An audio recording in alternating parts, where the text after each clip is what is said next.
Welcome to Investigations of the Unknown. I'm your host, Ian Bell.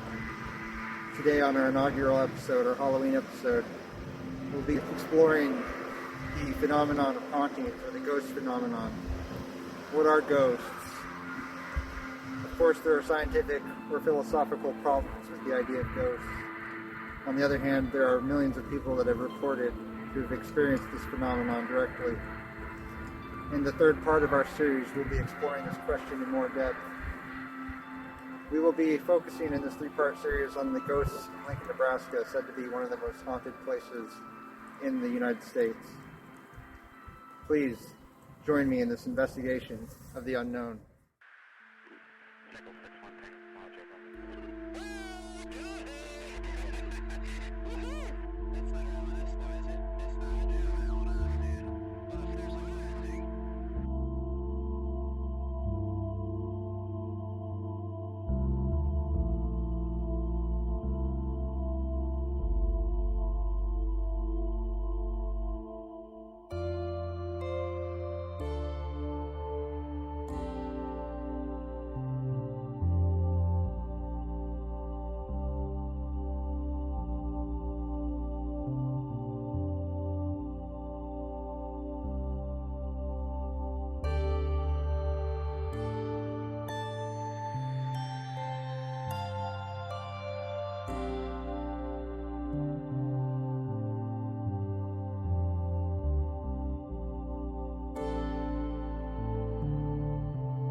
The oldest one I ever found in here is May 1875. You'll walk right by it when we go into the next room, okay? Clear down at the bottom. May 1875. Check that out and meet me over here. I don't see it. Oh, It's brought in there. I still don't see it. Oh, no, I see it. May 1870. I'm sad he didn't come up and ask me. Somebody can stand over here. Somebody can stand over here. Anybody find anyone they know yet? We found Ass Man. Huh? We found Ass Man. Ass Man?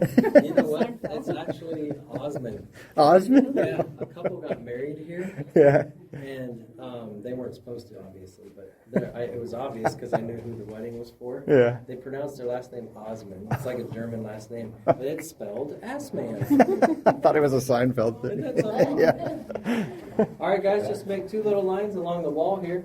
Can any of you guys guess why we're on a concrete cement floor now?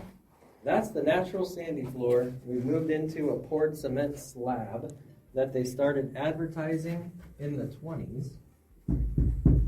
Got a lot of air under you. Why would they pour a floor here in the 20s and start advertising it? If you got bands playing right there. Dance floor.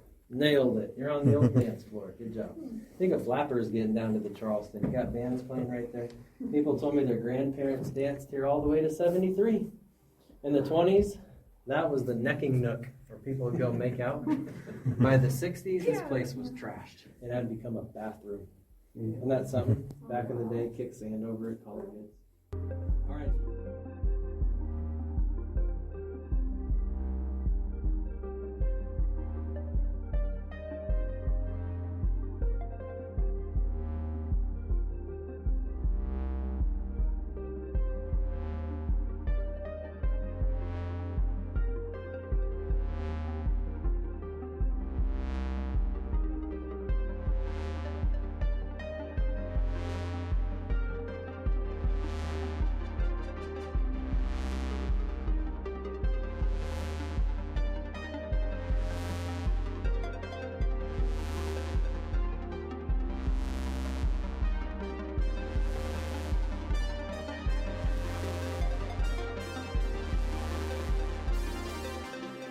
Would you guys like to see what the door looked like to come in here?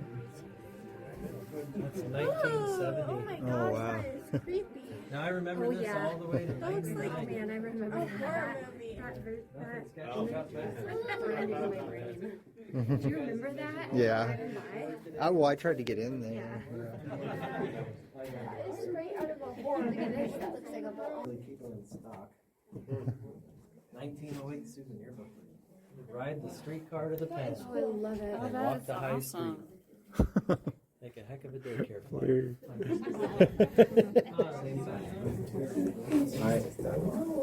You guys want to hear about the one time in 7 years I ever got spooked out of here? It's just me and a key. The book can give every tour. It's always nice and quiet. But one time, March 2018, I came in to get the lights up for the tour. They all started going in waves like this. They weren't going on and off. Nobody's back there playing a joke. All the bulbs started doing this in waves. And I was like, got my phone out right away, started recording everything. I'm like, nobody's going to believe this. I made it halfway down to right where the stairs begin, and they all shut off. I was standing there in the dark, recording with my phone. And I remember it like it was yesterday. I looked over here, nothing. I looked over here, nothing. A couple of seconds went by. Boom. One light bulb popped up in the entire cave. And that one, right next to where I was standing. And that's when I left. There's one burnt out over here now. Nobody could fix the lights that day. Had to cancel the tour. It's never happened again. The best part about this is once we're out of the cave, our phones wake up. I'm showing you the video. I welcome opinions. I don't know how many electricians have seen this and said, LEDs don't do that. They're out. All right, I'll show you the video. Follow me over here. Yeah, you guys want to know what he said to me? He goes, "You bring back some bad memories, boy." You want to know what he called it? The mishap. All right, you guys, try your best to come here to the middle of the room, and I'll show you the video. Check this out. Can't tell you a story like that without you to back it up. Crisscross applesauce. Just kidding. Okay, I'm in the middle. March 2018, 6:36 p.m. Coming in right here. You're nice and quiet, you can hear my footsteps.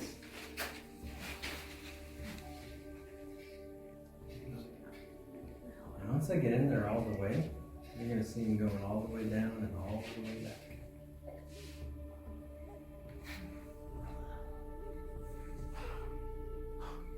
That's all. And then I look down the other tunnel. Not worried about the red light. That's the battery operated exit. I changed that. Part of me is waiting for somebody to come out and say, "Gotcha." So here's the deal. Nothing happened. They all cut off, and here's what gets the electricians. This one right about here. Boom. That's when I started talking. I remember looking over there, nothing. What the hell am I doing down here? I looked down the other tunnel. I have no idea why. It's like a blue light. Time to go. I've been back there a million times. There are lights back there, and they aren't that color. I wasn't really in the mood to find out why. Wasn't meant to be giving tours that day. See why I saved that toward the end? After you went going.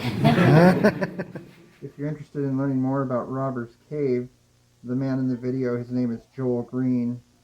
He runs a website at robberscavetours.com, and for about $15 or so, he gives tours to the public. He has all kinds of stories about the ghost story legends, the paranormal stories.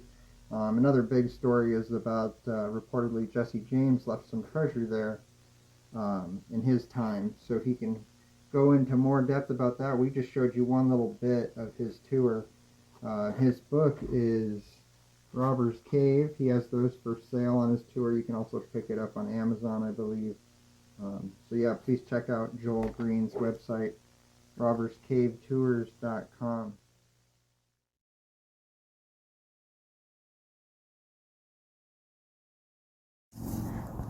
Here we are, Hell's Gate, Lincoln, Nebraska Wilderness Park.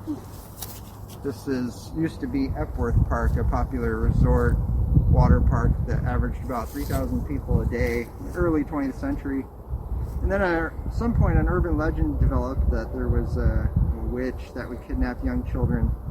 And the townspeople apparently found out about her and brought her out here and killed her. That's the origin of the Hell's Gate story. There's also a flood here at some point. So the urban legend is that there's this haunted area here beyond Hell's Gate. There's another area in Wilderness Park that we'll show you soon, but that's where there's a train derailment. But this story, this urban legend, was actually the plot of a fictional movie that came out in 2010. So that story.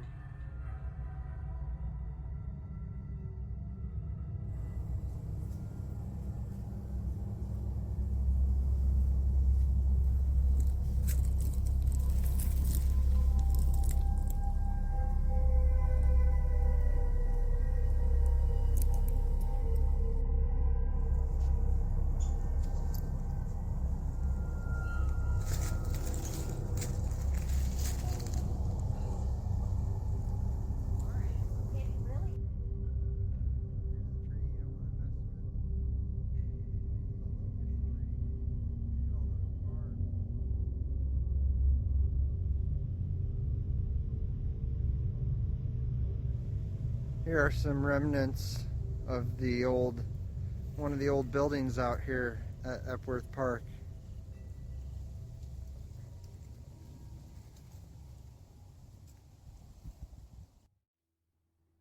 Here we have an improvised skate park here.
Here we are at another supposedly haunted site in Lincoln, Nebraska. This is in Wilderness Park, Rock Island Rail wreck site. This happened in 1894. 11 people were killed, supposedly due to some sort of sabotage on the rail. And it is said that these woods around here are haunted by the victims of this largest mass murder in the state, or in the city of Lincoln. If you come out here at night, they say you can hear the sounds of the tortured souls. Right off the Jamaica Trail bike path, Wilderness Park.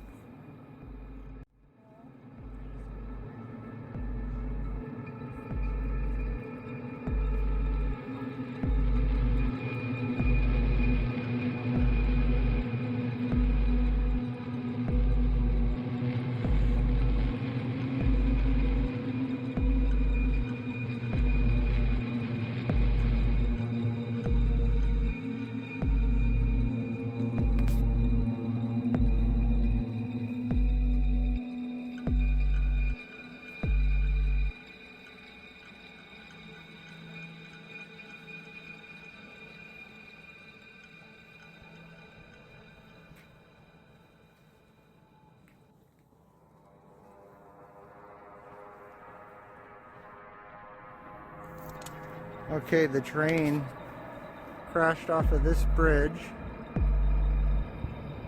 And we're looking northeast here.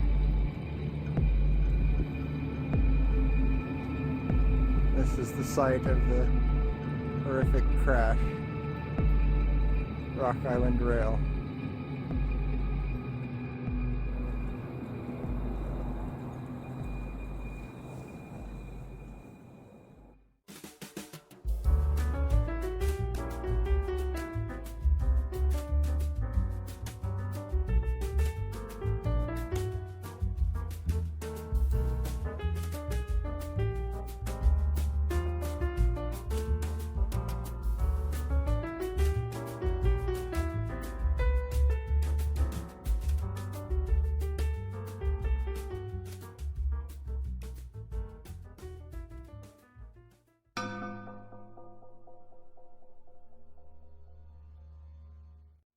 Another haunted spot in Lincoln, Nebraska. We're walking north 20th and Washington, the intersection of 20th and Washington.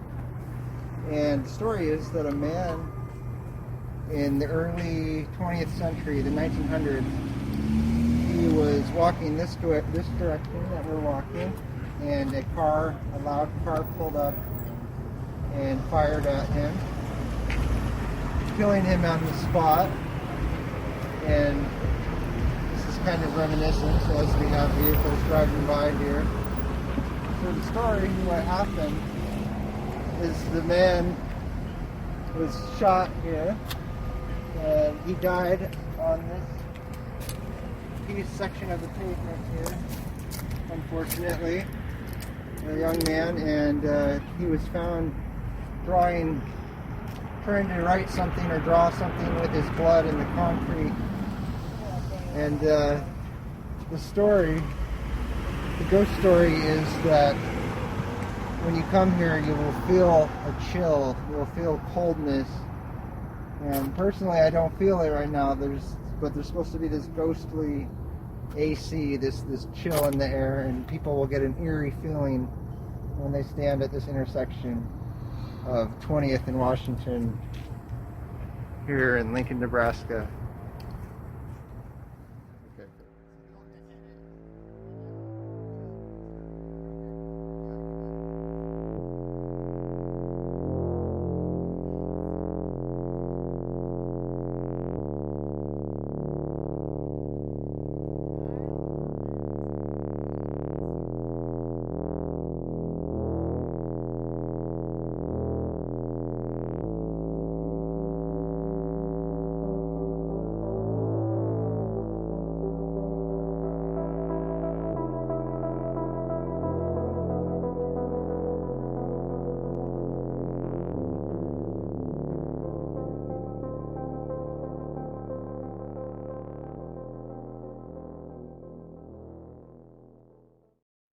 Alright, we're here at the grave of Charles Starkweather.